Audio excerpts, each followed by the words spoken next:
can't mistake the sound of a pipe organ, nor can you overestimate the place it holds in our musical heritage.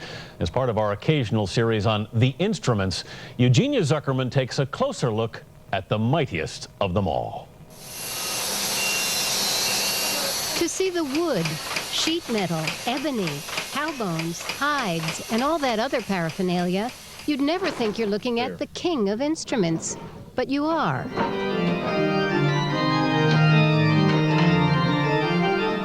Pipe organs give new meaning to the expression, the whole is more than the sum of its part. In that chamber live some of the most magical sounds on earth. Edward Stout is curator of the organ at Grace Cathedral in San Francisco. Now really, an organ is just a collection of whistles of different tones and different colors and different pitches. Make that thousands of whistles, varying in length from a few inches to as long as 32 feet.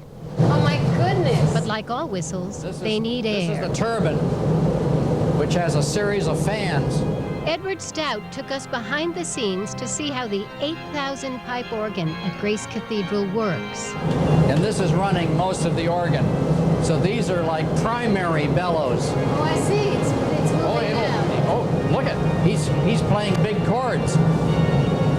He's using a lot of wind.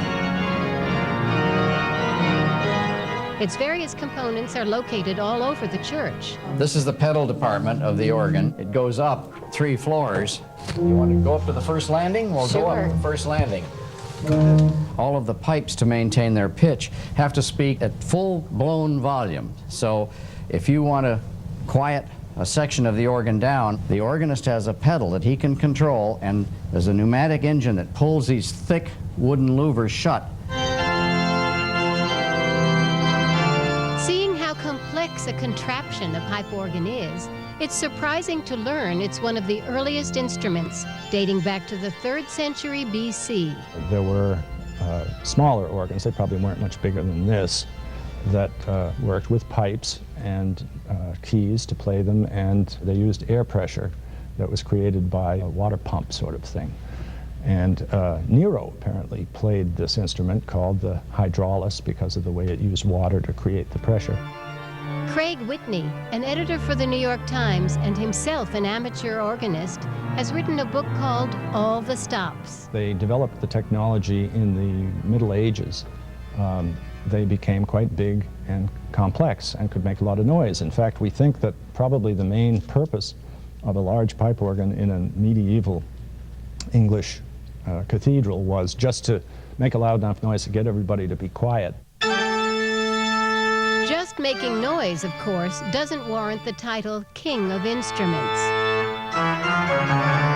Enter Johann Sebastian Bach, who not only made that noise joyful, but gave it majesty.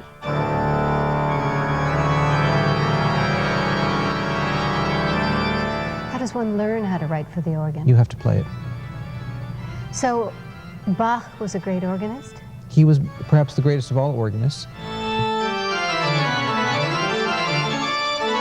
Anthony Newman is world-renowned as an organ soloist. It always gives me goosebumps to play these big Bach works on a big sounding instrument because the harmonies are so grand, and because Bach, of course, felt that. That's why he wrote the piece. There's no other instrument that could hold that kind of intensity. Even a full orchestra can't hold it. So. I want to talk to you about the choreography of the dance, because your feet are dancing. All organ music has an independent pedal part. I theorize that if you didn't study pedals before you were 10 or 11, that you cannot find the coordination. Then consider that no 2 pipe organs are exactly the same. Each instrument has different configurations of pipes, pedals, and keyboards, and a unique assortment of knobs called stops, which control the volume and quality of sounds. The issue with the instrument is to overcome the mechanics of it. You can get bogged down, especially in an organ this size, with the mechanical qualities and be unable to make something that sounds like music. Add to that complexity the fact that most pipe organs are in public spaces, which means there's very little opportunity to practice. I mean, you have to be nuts. Maybe that's the thing. You have to be nuts to play this instrument. No question. You have to be a little crazy. I think part of it is that, you know, here I am with this immense amount of power in front of me, alone, aloof, with only birds and God.